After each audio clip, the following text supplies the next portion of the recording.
Ito namang NTF-ELCAC nagbabala sa panukalang anti-red tagging bill na inihain sa Kamara. Brigada Kath Austria, ibrigada mo. Brigada!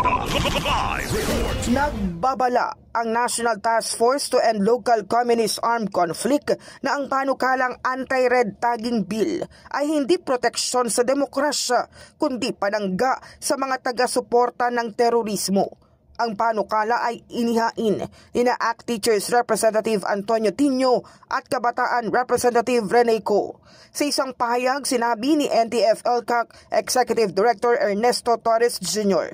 na maaaring mapatahimik nito ang mga biktima ng insurhensya at mabigang laya ang mga CPP, NPA, NDF front organizations. Tinulugsa rin ng NTF-ELCAC ang pananahimik ng mga nagsusulong ng panukala sa mga kaso ng child recruitment, paniningil ng revolutionary tax sa mga magsasaka at pang-aabuso sa kababaihan sa ilalim ng underground movement.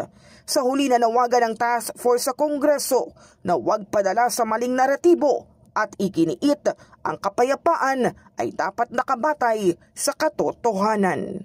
In the heart of changing lives, ako si Brigada Kath Austria ng 105.1 Brigada News sa Manila, The Music and News Authority. Ang bahaging ito ay hatid sa atin ng Power Cell Salabat, ginhawa ng bawat nangangarap.